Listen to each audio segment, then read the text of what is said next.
Hello friends, सफलता कार्य institute के ऑनलाइन क्लासेस में आपका स्वागत है। दोस्तों, आज हम चर्चा करेंगे हिंदी साहित्य के इतिहास के दूसरे क्लास की, जिसमें हम आपको 30 मोस्ट इम्पॉर्टेंट क्वेश्चन कराने चल रहे हैं दोस्तों, जो कि हर एग्ज़ाम में आपने देखा है, हर क्वेश्चन के नीचे लिखा हुआ है कि कौन सा क्वेश्चन कब पूछा गया है। ठीक है, तो दोस्तों शुरुआत करते हैं पहले प्रश्न की। हम कह रहा है, इनमें से वह कौन सी रचना है जिसे मूलतः हिंदी शब्द सागर की भूमिका के रूप में लिखा गया था, किंतु बाद में इसे स्वतंत्र ग्रंथ बना दिया गया। ऑप्शन नंबर ए है राम कुमार वर्मा कृत हिंदी साहित्य का आलोचनात्मक इतिहास। ऑप्शन नंबर बी है गणपत चंद्र गुप्त कृत हिंदी साहित्य का वैज्ञानिक इतिहास।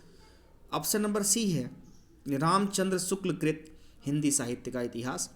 और ऑप्शन नंबर डी है शिव सिंह सेंगर कृति शिव सिंह सरोज। तो दोस्तों इसमें आपका ऑप्शन नंबर सी सही हो जाएगा। आचार्य रामचंद्र शुक्ल कृत हिंदी साहित्य का इतिहास, ठीक है, यह 1929 में लिखा गया। मूलतः हिंदी शब्द सागर की भूमिका के रूप में लिखा गया था, जो बाद में स्वतंत्र ग्रंथ बना दिया गया। ठीक है, तो आपसे पूछा जाए हिंदी साहित्य का इतिहास किसके द्वारा कृत है, तो आचार्य रामचंद्र शुक्ल। कब? 1929 में। तो इसमें आपका ऑप्शन नंबर सी सही हो जाएगा। ठीक, चलिए अगला क्वेश्चन। आंग्ल भाषा में लिखा गया हिंदी साहित्य का इतिहास स्केच ऑफ हिंदी लिटरेचर के लेखक कौन है? तो आपसे पूछा जा रहा है स्केच ऑफ हिंदी लिटरेचर के लेखक कौन है, जो कि आंग्ल भाषा में लिखा गया। ऑप्शन नंबर ए है पादरी F.E.K। ऑप्शन नंबर बी है पादरी एडविन ग्रीव्ज। ऑप्शन नंबर सी है गारसा दतासी। और ऑप्शन नंबर डी है जॉर्ज ग्रियर्सन।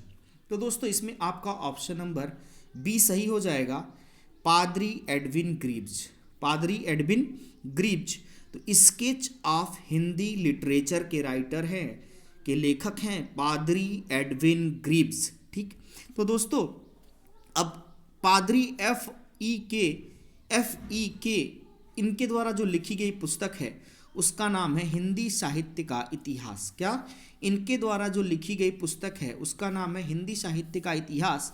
ठीक है, अगर हम इसको दूसरी भाषा में कहें, अ हिस्ट्री ऑफ हिंदी लिटरेचर। क्या है?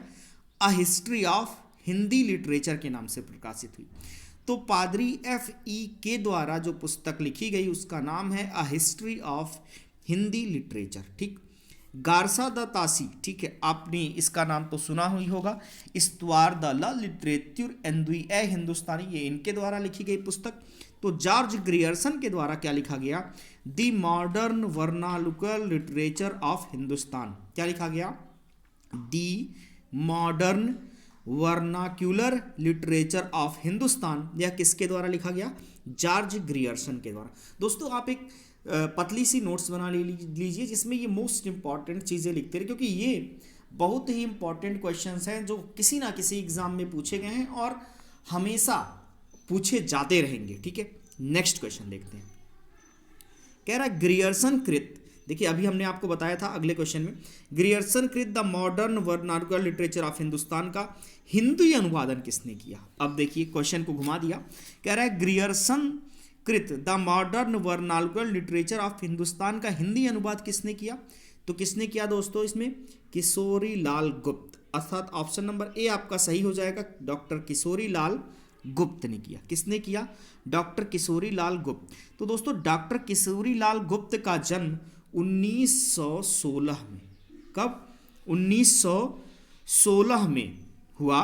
ठीक है, भदोही के उत्तर प्रदेश में। कहाँ? भदोही उत्तर प्रदेश में। भदोही उत्तर प्रदेश में। ये पंडित विश्वनाथ प्रसाद मिश्र के प्रमुख शिष्य थे।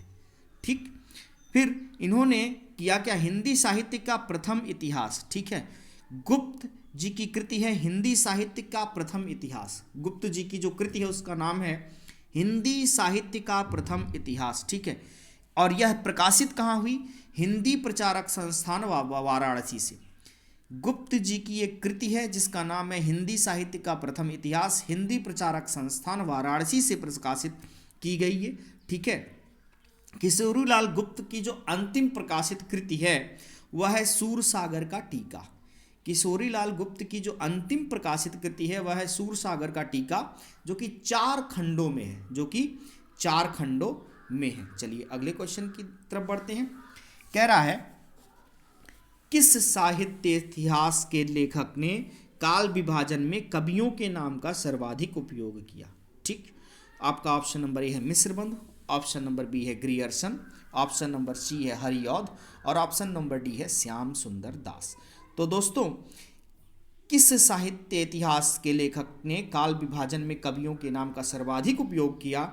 इसमें आपका ऑप्शन हो जाएगा ऑप्शन नंबर ए मिश्रबंधु। क्या हो जाएगा? Option number A Mishrabandhu. तो दोस्तों, मिश्रबंधु ने मिश्रबंधु विनोद, इनकी जो पुस्तक है उसका नाम है मिश्रबंधु विनोद। क्या नाम है? मिश्रबंधु विनोद।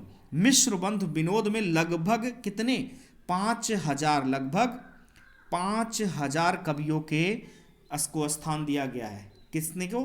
5000 कवियों को स्थान दिया गया है। मिश्रबंधु ने काल विभाजन में कवियों का नाम का सर्वाधिक उपयोग किया। ठीक है, चलिए अगले क्वेश्चन पे चलते हैं। कह रहा है किस लेखक ने इतिहास ग्रंथ में सर्वप्रथम हिंदी साहित्य का काल विभाजन किया?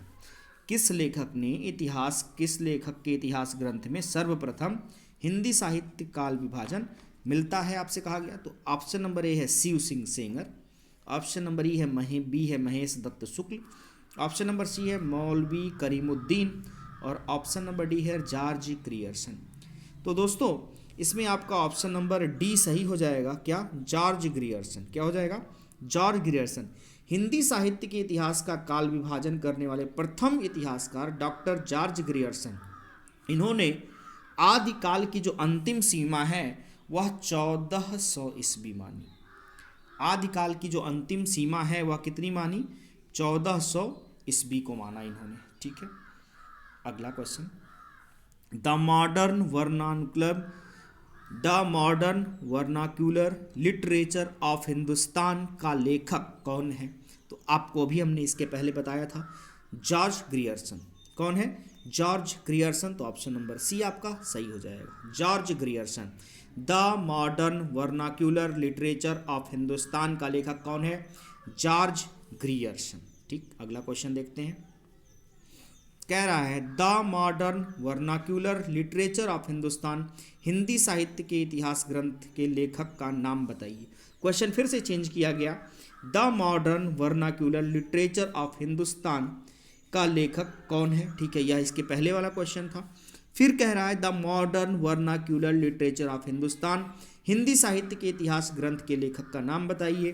तो फिर इसका आंसर हो जाएगा क्या? George Grierson. क्या हो जाएगा? George Grierson. अगला क्वेश्चन देखते हैं। कह रहा है इनमें से किस साहित्यो इतिहास ग्रंथ को किशोरीलाल गुप्त ने हिंदी साहित्य का प्रथम इतिहास नाम से अनुवाद करके प्रकाशित कराया? क्या रहा क्वेश्चन? फिर से सुनिए। इनमें से किस साहित्य इतिहास ग्रंथ को किशोरीलाल गुप्त ने हिंदी साहित्य का प्रथम इतिहास नाम से अनुवाद करके प्रकाशित करवाया?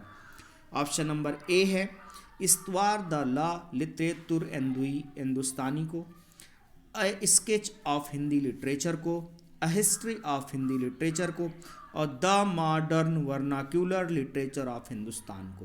तो आपका ऑप्शन नंबर इसमें डी सही हो जाएगा। किशोरीलाल जी ने इसी पुस्तक को हिंदी में अनुवाद करके प्रकाशित करवाया था।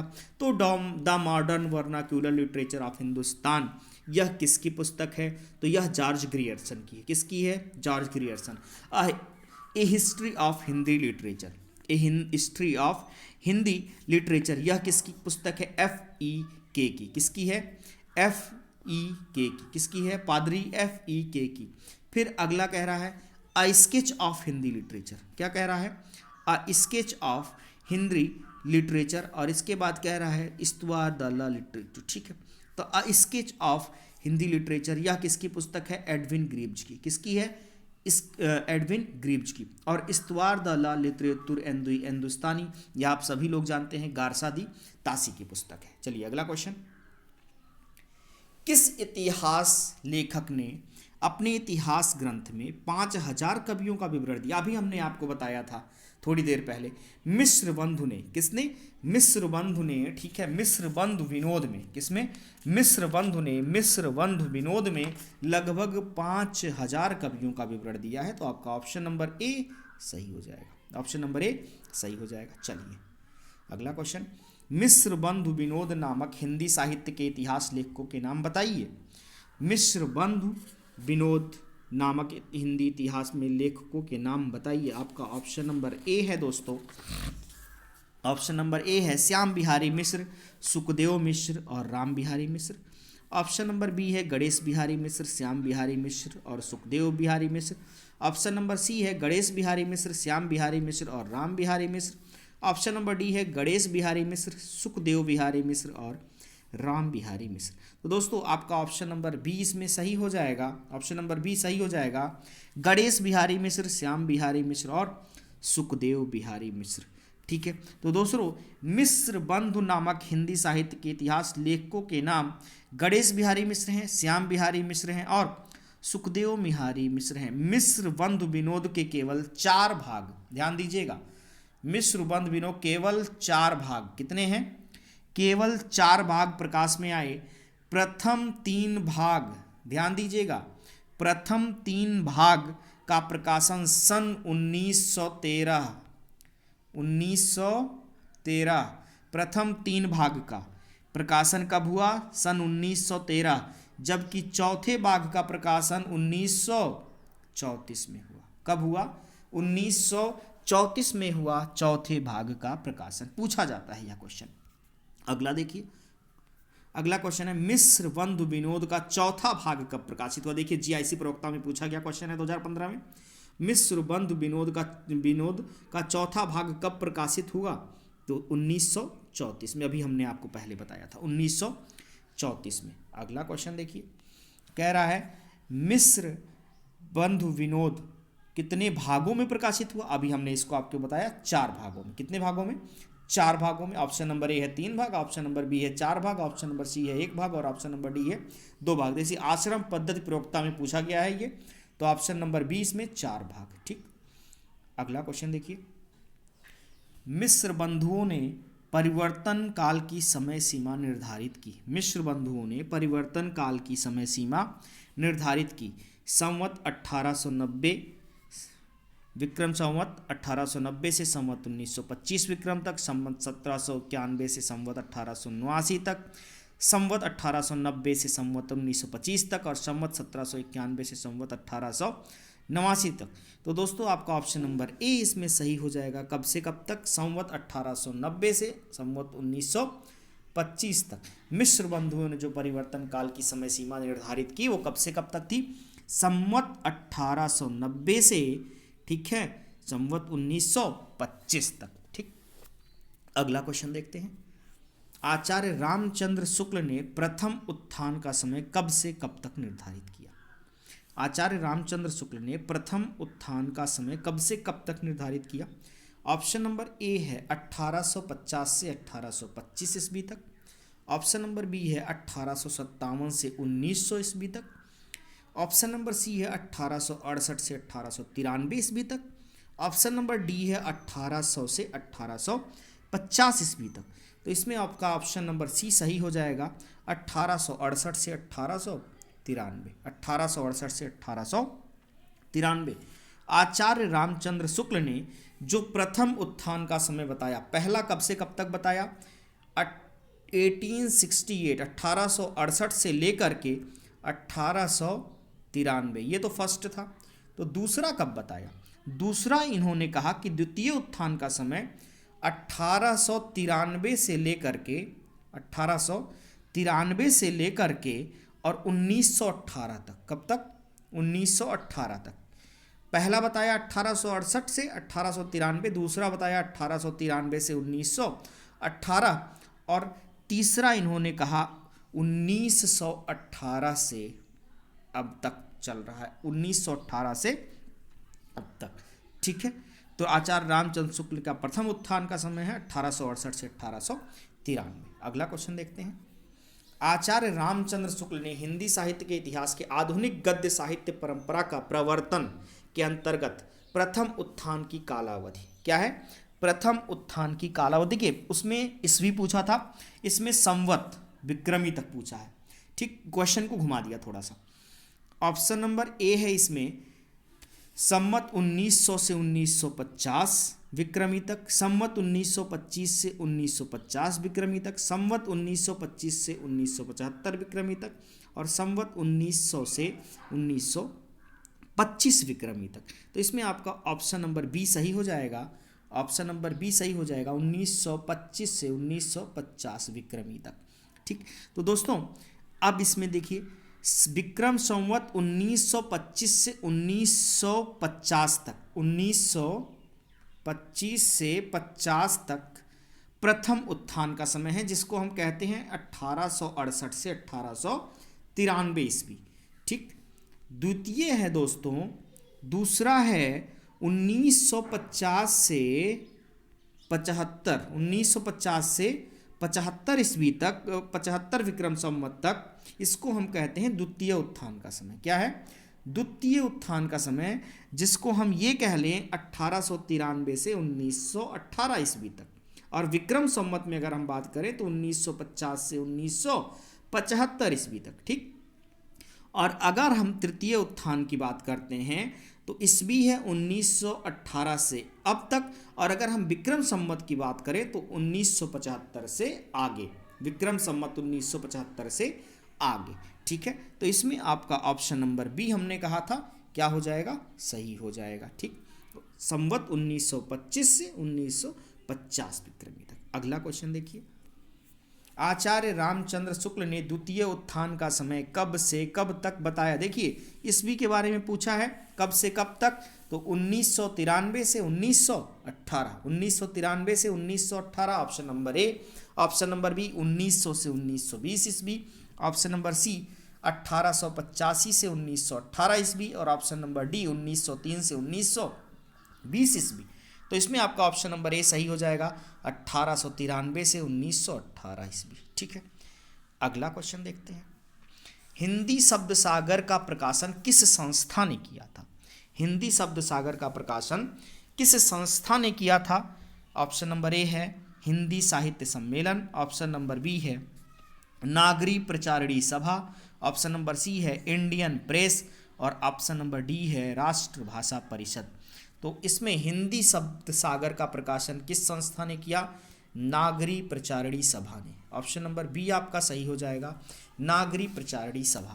तो दोस्तों हिंदी शब्द सागर का प्रथम जो प्रकाशन हुआ, ध्यान से सुनिएगा, हिंदी शब्द सागर का जो प्रथम प्रकाशन हुआ वह 1912 से लेकर के 1929 ईस्वी तक हुआ। कब? 1912 से लेकर के 1929 ईस्वी तक हुआ। ठीक है, नागरी प्रचारणी सभा ने इसका किया था। बाद में सन 1965 से 1976 के बीच इसका परिवर्धित संस्करण आया, जो कि 11 खंडों में प्रकाशित हुआ। ठीक, और नागरी प्रचारणी सभा, ठीक है, जिसकी बात हो रही है, इसकी स्थापना 16 जुलाई 1893 को, 16 जुलाई 1893 की हुई थी। किसकी स्थापना? नागरी प्रचारणी सभा की स्थापना। किसके योगदान से हुई? पंडित राम नारायण मिश्र, ठाकुर शिव कुमार सिंह एवं बाबू श्याम सुंदर। किसके किसके द्वारा? पंडित राम नारायण मिश्र, ठाकुर शिव कुमार सिंह एवं बाबू श्याम सुंदर दास जी के। ठीक है, तो अब आपसे पूछा जाए हिंदी शब्द सागर की का प्रकाशन किस संस्था ने किया? तो नागरी प्रचारणी सभा ने किया। अगला क्वेश्चन, नागरी प्रचारणी सभा के संस्थापकों में कौन नहीं है? अभी देखिए हमने आपको इसकी पूरी डिटेल बताई, फिर आ गया क्वेश्चन, नागरी प्रचारणी सभा के संस्थापकों में कौन नहीं थे? तो बाबू श्याम सुंदर दास, अभी हमने आपको बताया कि बाबू श्याम सुंदर दास जी थे।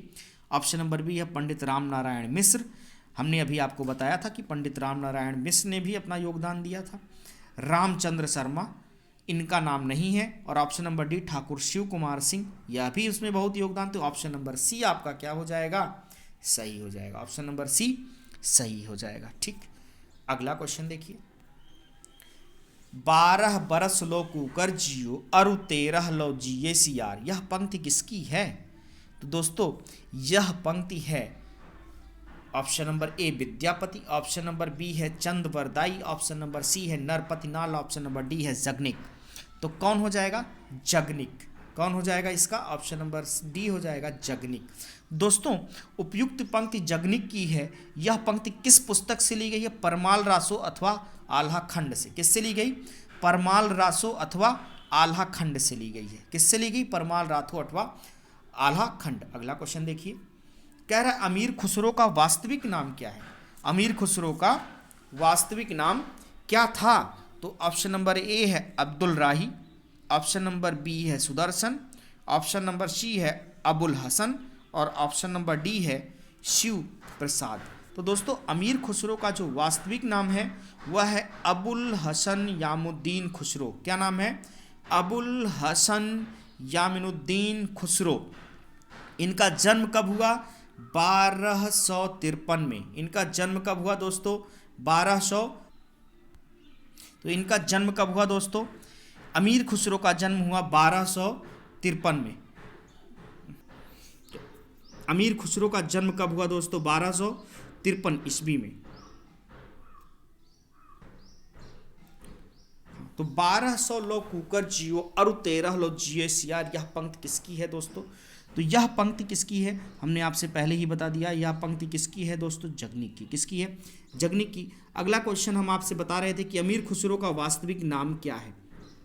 तो अमीर खुसरो का जो वास्तविक नाम है हमने आपसे बताया अबुल हसन यामुद्दीन खुसरो। इनका जन्म हुआ था 1253 में। कब हुआ? 1253 ईस्वी में, उत्तर प्रदेश के कासगंज जिले में। उत्तर प्रदेश के कासगंज जिले में। ठीक। अगला क्वेश्चन देखिए, कह रहा हिंदी भाषा का प्रथम प्रमाणिक ग्रंथ कौन सा है? हिंदी भाषा का प्रथम प्रमाणिक ग्रंथ कौन सा है? ऑप्शन नंबर ए है सतसई, ऑप्शन नंबर बी है रामलला नहछू, ऑप्शन नंबर सी है Prithviraj Raso, option number D है आल्हा उदल। तो दोस्तों हिंदी भाषा का प्रथम प्रमाणिक ग्रंथ है पृथ्वीराज रासो। क्या है? Prithviraj Raso. Option number A है सतसई, ऑप्शन नंबर बी है रामलला नहछू, ऑप्शन नंबर सी है पृथ्वीराज रासो और ऑप्शन नंबर डी है आल्हा उदल। तो ऑप्शन नंबर सी आपका सही हो जाएगा, पृथ्वीराज रासो। तो पृथ्वीराज रासो किसके द्वारा रचित है? चंदवरदाई के द्वारा। किसके द्वारा? चंदवरदाई के द्वारा। ठीक। अगला क्वेश्चन देखिए, कह रहा है गोरा बादल की आत्मकथा किसके द्वारा रचित है? गोरा बादल की आत्मकथा किसके द्वारा रचित है? ऑप्शन नंबर ए है दलपति विजय, ऑप्शन नंबर बी है जटमल, ऑप्शन नंबर सी है जल्हड़ और ऑप्शन नंबर डी है नरपति नाल। तो दोस्तों गोरा बादल की आत्मकथा यह किसकी रचित है? जटमल द्वारा। किसके द्वारा? जटमल द्वारा। दोस्तों गोरा बादल की आत्मकथा ये जटमल द्वारा रचित। गोरा और बादल चित्तौड़गढ़ मेवाड़ के महान योद्धा थे। कहाँ के? चित्तौड़गढ़ मेवाड़ के। ध्यान दीजिएगा, कहाँ के थे? चित्तौड़गढ़ मेवाड़ के। कहाँ के थे? चित्तौड़गढ़ मेवाड़ के महान योद्धा थे और ये दोनों चाचा भतीजे थे। कौन थे? चाचा भतीजे। अगला क्वेश्चन देखते हैं, कह रहा है कि आदिकाल की रचना कौन सी है? तो आदिकाल की रचना कौन सी है? Option number A Akhrawat, option number B है छत्रसाल दशक, ऑप्शन नंबर सी है दीपशिखा, ऑप्शन नंबर डी है खुमान रासो। तो दोस्तों इसमें आपका ऑप्शन नंबर डी सही हो जाएगा, खुमान रासो। क्या हो जाएगा? खुमान रासो। खुमान रासो दोस्तों यह आदिकाल की रचना है। किसकी रचना है? आदिकाल की रचना है खुमान रासो। ठीक है। तो खुमान रासो दोस्तों जब आदिकाल की रचना है और इसके रचनाकार हैं दलपत विजय। कौन है? इसके रचनाकार का नाम है खुमान रासो के दलपत विजय। ध्यान से सुनिएगा, खुमान रासो के रचनाकार हैं दलपत विजय। दोस्तों आपके पास और 3 किताबें हैं। अखरावट, अखरावट ये भक्ति काल की है और मलिक मोहम्मद जायसी की यह अंतिम रचना है। अखरावट यह किसकी है? मलिक मोहम्मद जायसी। पद्मावत के बाद इसको लिखी गई थी। मलिक मोहम्मद जायसी की यह अंतिम रचना। छत्रसाल दशक यह भूषण की है और रीतिकाल की है। छत्रकाल दशक यह किसकी है? रीतिकाल की है। अखरावट भक्तिकाल की है, छत्रसाल दशक रीतिकाल की है, भूषण द्वारा रचित है। और दीपशिखा यह आधुनिक काल की है, महादेवी वर्मा द्वारा। किसके द्वारा? महादेवी वर्मा द्वारा है दीपशिखा आधुनिक काल की। अगला क्वेश्चन देखते हैं,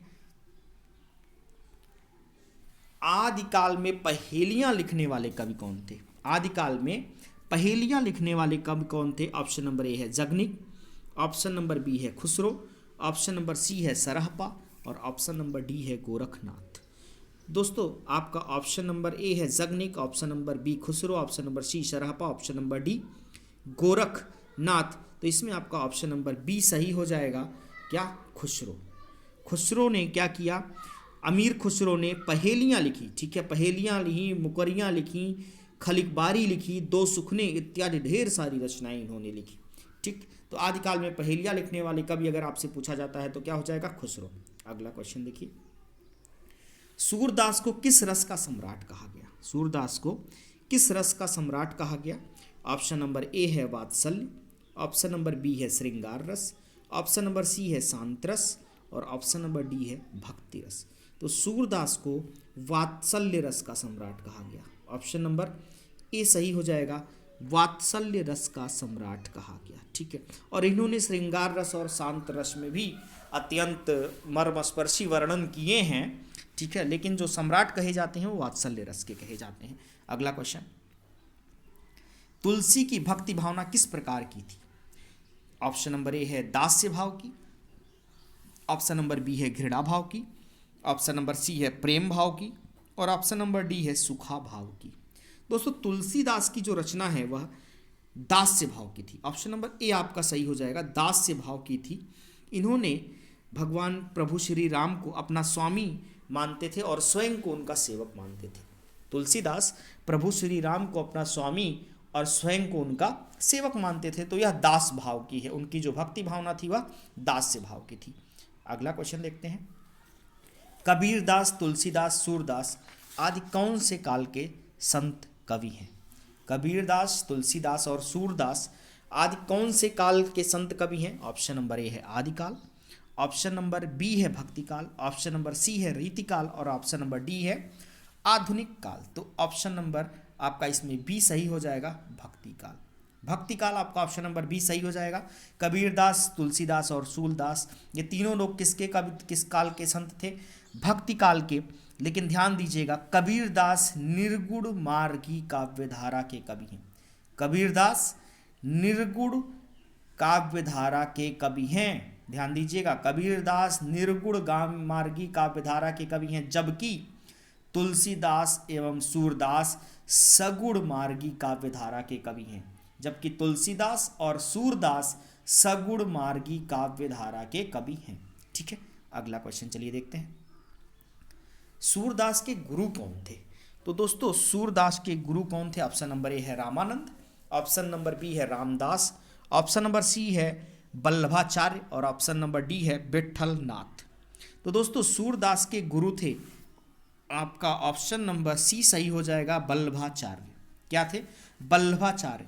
और वल्लभाचार्य ने शुद्धैत्ववाद दार्शनिक मत एवं पुष्टि मार्ग की स्थापना की। फिर से सुनिए, वल्लभाचार्य ने शुद्धैत्ववाद, क्या? शुद्धैत्ववाद दार्शनिक मत एवं पुष्टि मार्ग की स्थापना की थी और इनके पुत्र थे विट्ठलनाथ। कौन थे? विट्ठलनाथ। ध्यान से सुनिएगा, इनके पुत्र थे, अर्थात किसके? वल्लभाचार्य के पुत्र थे विट्ठलनाथ। और इन्होंने किसकी स्थापना की? अष्टछाप की स्थापना की थी। किसकी स्थापना की थी? अष्टछाप की। ठीक, तो सूरदास के गुरु थे वल्लभाचार्य, वल्लभाचार्य के पुत्र थे विट्ठलनाथ और विट्ठलनाथ ने अष्टछाप की स्थापना की, जबकि वल्लभाचार्य ने शुद्धैत्ववाद दार्शनिक मत एवं पुष्टि मार्ग की स्थापना की। अगला क्वेश्चन देखिए, तुलसीदास द्वारा रचित रामचरितमानस में कितने कांड हैं? तो दोस्तों ये तो बहुत ही आसान क्वेश्चन यूपीएसआई में पूछा गया है। तुलसीदास द्वारा रचित रामचरितमानस में 7 कांड हैं। कितने कांड हैं? रामचरितमानस में 7 कांड हैं और सबसे बड़ा कांड बाल कांड और सबसे छोटा कांड सुंदर कांड है। ठीक है, तो इसमें आपका ऑप्शन नंबर हो जाएगा ए 7 कांड। कितने कांड? 7 कांड। नेक्स्ट क्वेश्चन देखते हैं। अगला क्वेश्चन है, सूरसागर के रचयिता कौन है? क्या कह रहा है? सूरसागर के रचयिता कौन है? तो दोस्तों ऑप्शन नंबर ए है विद्यापति, ऑप्शन नंबर बी है जयदेव, ऑप्शन नंबर सी है तुलसीदास और ऑप्शन नंबर डी है सूरदास। तो दोस्तों आपका इसमें ऑप्शन नंबर डी सही हो जाएगा, सूरदास। क्या हो जाएगा? सूरदास। ऑप्शन नंबर डी सही हो जाएगा। तो भक्ति काल के सगुण मार्गी कृष्ण काव्य धारा के कवि सूरदास जी की जो रचनाएं हैं वह है सूरसागर, सूरसारावली और साहित्य लहरी। सूरसागर, सूरसारावली और साहित्य लहरी। सूरसागर, सूरसारावली और साहित्य लहरी ये किसकी रचनाएं हैं? सूरदास की रचनाएं हैं। तो दोस्तों ये आपके 30 मिनट में 30 क्वेश्चन कंप्लीट हुए। ठीक है। और दूसरी चीज़ दोस्तों कि आप अगर वीडियो पसंद आ रहा है तो वीडियो को दोस्तों अधिक से अधिक लाइक करें, शेयर करें और सब्सक्राइब करें। फिर हम कुछ क्वेश्चंस के साथ मिलेंगे। तब तक के लिए धन्यवाद।